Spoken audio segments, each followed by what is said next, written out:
Hey there, battle buddies and healthy heroes. My name is Susie, not a medical professional, just an enthusiastic nerd, and I have a featured fighter with me.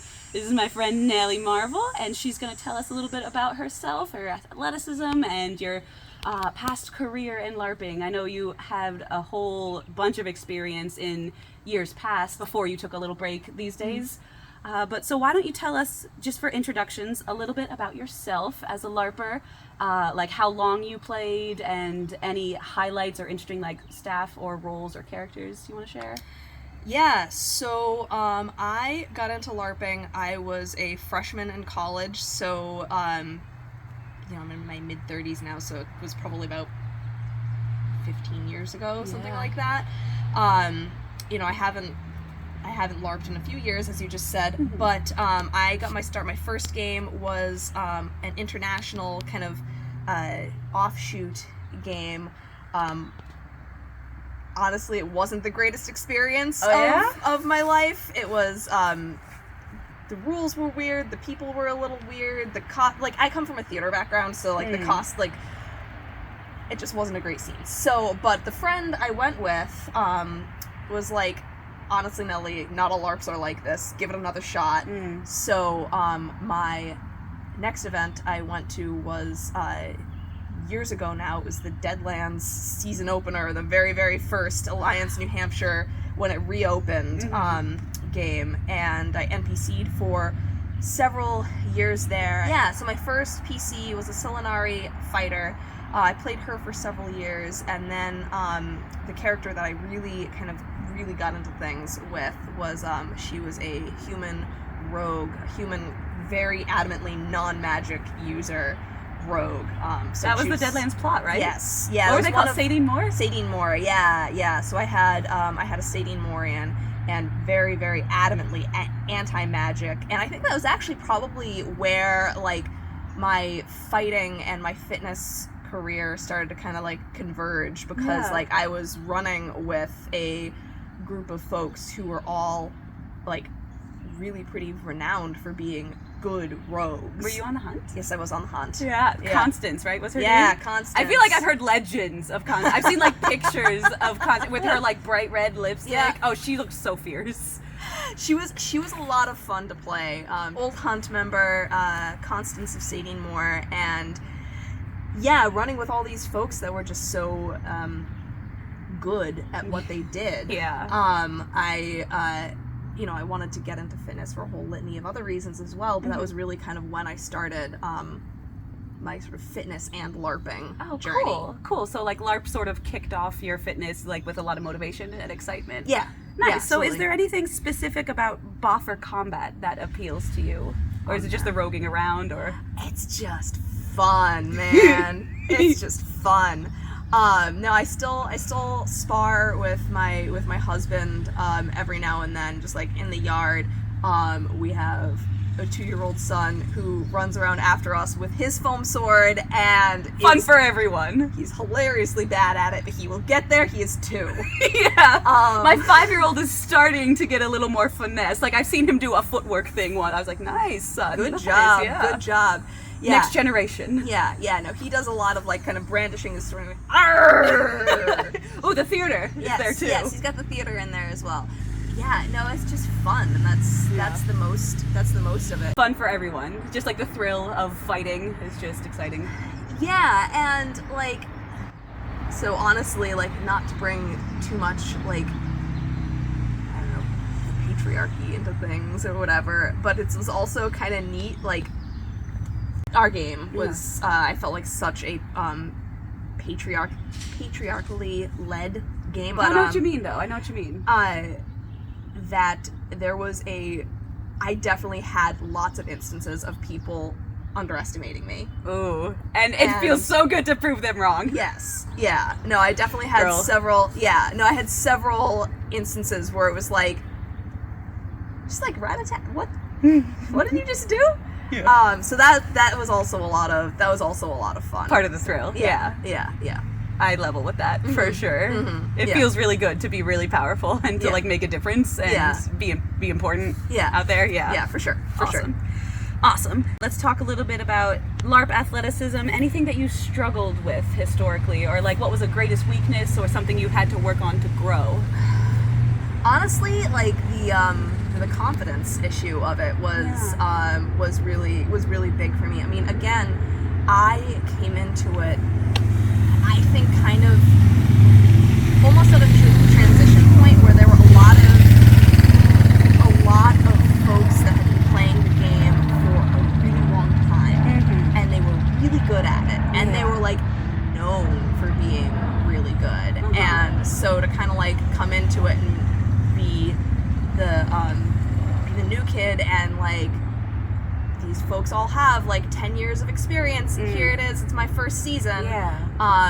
That disparity is a hurdle that the game still struggles with. Yeah. Like, we are specifically making, New Hampshire's now made a new, little plug, a new player campaign called The Isle. I am writing for it. Nice. And so, like, we want to try to bring in new people and see what we can do as a community to make that disparity less of a hurdle for people. Because you're absolutely right. Like, it's something that people struggle with when the stats are so different. Like, even backstage, like, how do people stat monsters or write plot for these different experiences? What can we do to bring them together? So, I absolutely believe you that that was a hurdle initially. And so many other fighters also talk about the mental game, like the not only the strategy, but like the confidence and the motivation and all of that. So it's a huge part like of it. you're seeing. Like I remember this was a big thing when I started out NPCing, was like you go out there and suddenly you always somehow seem to find yourself toe to toe with the big fighter, the scary one, the scary guy, and you're like, I am playing like I'm this little crunchy goblin. I'm just a goblin, man. What am I doing? Yeah. What am I doing here? You're like, one hit, I'm down. And it can seem discouraging at first. Yeah. So that's definitely part of it as well. Sure. Understanding the flow of the game as well, like not being intimidated or discouraged. Like when you have those roles as a crunchy, like knowing how to, roll with it and grow from there. Your first big stat card, having to remember, like, okay, so I'm not just swinging damage anymore. I have got stuff to do. Remember. Oh no! You build that confidence. Yeah. You grow in that way. Yeah. Brilliant. Yeah, that's a really strong point. So conversely, what has brought you the most success on a LARP battlefield? Like, do you have a unique fighting style or skills that you think like stand out as a highlight of your strength as a fighter? I'm fast. Yes. I love run around speed. Good. Yeah. Man, I wish we should play together more. One day. Our timing never lined up right. No. Also, our two characters would not have gotten along. Yeah, with Alda, but you're strictly anti-magic, and she's a bare-fisted earthcaster, so we absolutely wouldn't have gotten along. Yeah, well, and she's got some, like, anyone who's not human is... Yeah, that used to be a strong theme for the like cultural packets of a lot of the players. I think we're moving away from that. Yeah, idea, which is probably for the best. It's too easy. It's like almost lazy writing to make people who hate everyone else for their own culture purposes. Like, yeah, I talked about that with a friend of mine when he first came up here and started playing Alliance. He commented on that. He's like, every single race packet has like this racism thing. Yeah, like, this is uncomfortable lazy writing. Yeah, we're making a lot of changes with that. I've seen like there's a national diversity committee that is like really organizing and recruiting more staff, and there's a lot of cool stuff going forwards. But how do we get on that? Oh, because I wanted to play with you, but we would have hated each other. Yes, that's how we got on that. Yeah. My Gorb character, the Cheetah, hates most people too. Yeah. So tricky. I mean, Constance. It was between the anti-magic and the anti-not-human. She also ended up being that she hated most people. Maybe we would have leveled with each other, my Cheetah and yours at least. Who knows? Yeah. We both hate anyone. Yeah, we hate everyone, and like as long as we can be fast, like we're cool. We're cool. Nice. Yeah. So that's definitely a strength, though. You're right. Like speed on the battlefield will get you places. Yeah. So. Yeah. You get yourself in a jam. If you can run, then you're fine. You can get out of that jam. Yep. Very cool. So why don't you mentioned before a little bit about your athletics starting up with your LARP motivation. Can you tell us about yourself as an athlete? Like, what does your week look like? Are there any other hobbies or fitness things that you do that are like tangent to LARP that help out with LARP? Yeah, so I mean, right now my fitness is a lot of running. I do a lot of running. How many times a week? I probably run a good 3 or 4 times a week. Wow. Do you do anything for your impact or your joints? I don't mean to derail this too much, but I run twice a week, and other than that, I'm like scared for my knees. Yeah, I mean, I think there's probably just some good genetics that come into this. Sure. Like that's never been an issue for me. Did you run a lot growing up? No, I really didn't. I actually was not an active person. Yeah, I didn't start until LARP either. Yeah, LARP got me exercising. Yeah, no, I was all about like my books, my theater, all that sort of stuff. I was a music kid. I'm a music teacher, so I was in marching band. That counts. So. Yeah. So yeah, no, I wasn't an active kid. I mean, I had my own fair share of like running around in the woods and stuff like that, but no sports or anything like that. I played soccer for a little bit, but then it started interfering with theater, so I was like, oh, sports gone, done with sports. I was on an ultimate frisbee team, and I was like, excuse me, no, I gotta go to PMEA and festivals and jazz and stuff. Yeah.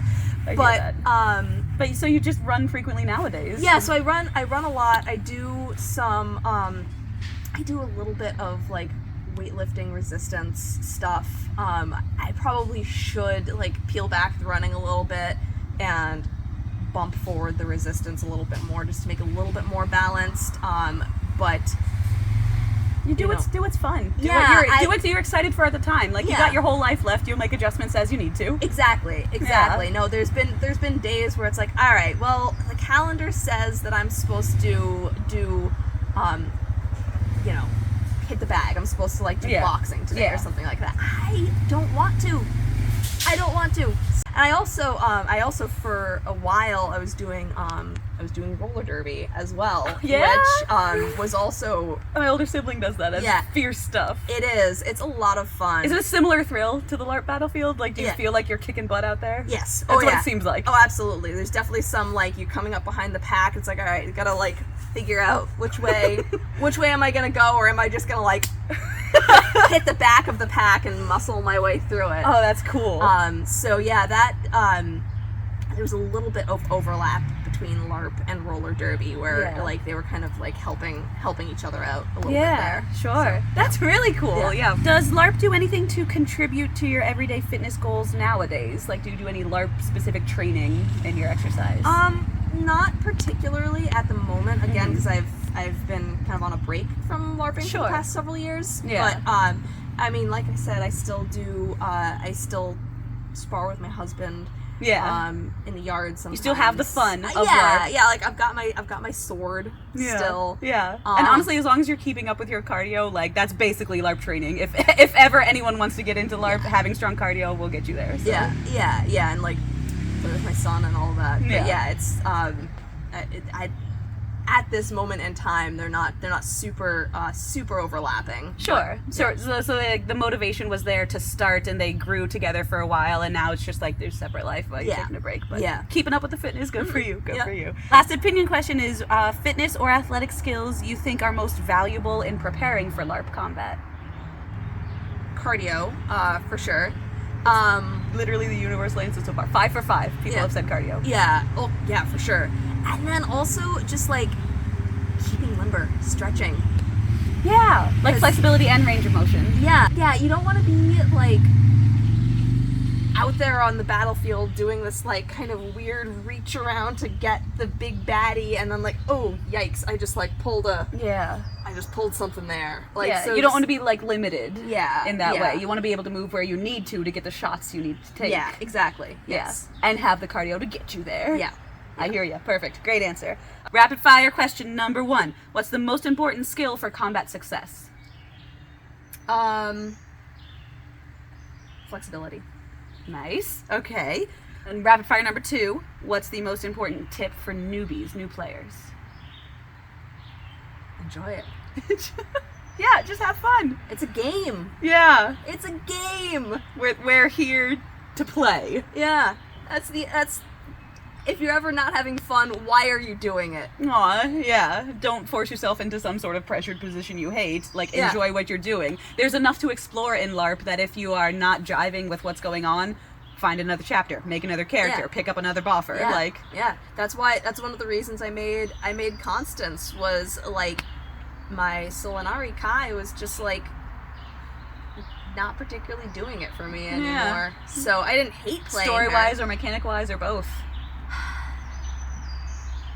You know, I think story-wise, I wanted to have a character that was a little bit more well-suited to the game I played, Deadlands. Yeah, I couldn't play my Dryad at Deadlands. I tried once, but I took my cheetah there. Because the chapters you find and the world that you're visiting, like, they really do suit different types of characters. So I feel like I had a similar experience where, you know, a different character for the world you're in. Yeah, so there was that, and it was just like, again, the people that I was rolling with and the type of character that Kai was, just didn't fit. Just didn't fit quite as well. So, and you're like not locked into it as a LARPer. You don't have to lock yourself into any one thing. No, absolutely not. I mean, obviously you get really attached to your characters for sure. But yeah, I was at a place where I was like, this character's not really doing it for me anymore. So, new character. Yeah, and I think that builds on what you were saying before. As an area where you can grow is in like the confidence. Part of that is knowing that you can take these steps or like change what's going on or build something new. Like as you experience LARP a little bit more, you get more confident. You have a better understanding. You're like, wait, I can craft it in this way. I have this control of the situation. I'm empowered in this way, and you make a new character, and now it's fun again. Like it's still fun. Yep, absolutely. Great. I love how all that works together. It's beautiful. Rapid fire number 3. What's the most important secret for sustained enjoyment? I mean, I feel like part of what we just talked about is definitely like that's how you keep LARP fresh for you for your whole life. But if you want to be a career LARPer, or even like the experience you had was like a good 10 plus years before your break. So like what made a length of time that long stay enjoyable for you?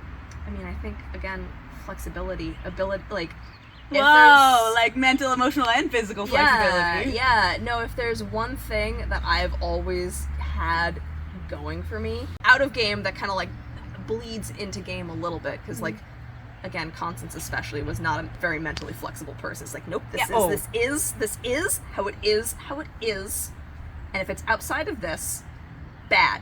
Oh my gosh, sounds just like Nakujo. Yeah.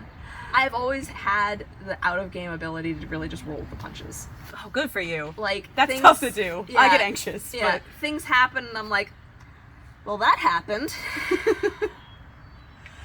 And we're moving on. Let's go. Yeah. Nice. So, I bet that is really helpful for LARP.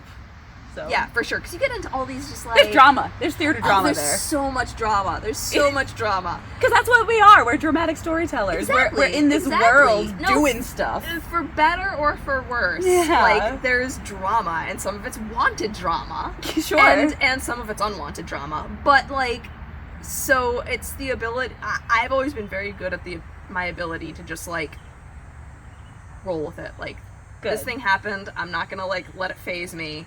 I admire that. That's really cool. And, you know, we'll just make it's a thing that happens, so it has to count into our decision-making process, but it does now, and that's fine. Yep. And then we move on. Yep, and we move on. Good for you. That's awesome. Last question. Any other final tips of advice or words of wisdoms that you think our battle buddies and healthy heroes should know out there? I would say just keep active. Like, you know... The folks that I have seen, like get hurt and then stop LARPing because of their injury or anything like that have all been the ones who, like they were really, really, really out of shape, and they weren't taking any of these steps to like do prehab or anything like that. So like just keep active. Like it's gonna lay such a good groundwork for your life, both in game and out of game. Yeah, for sure. And then having the game as motivation to like keep that momentum and keep that flow going. Just always be moving. Yeah. You'll thank yourself. Yeah, that for sort sure. of thing. For awesome. sure. Makes sense. Thank you so much for your time. Thanks for being with me. One final question: would you like to fight me? Yes. Yes! I'll see you on the battlefield. Let's go. All right.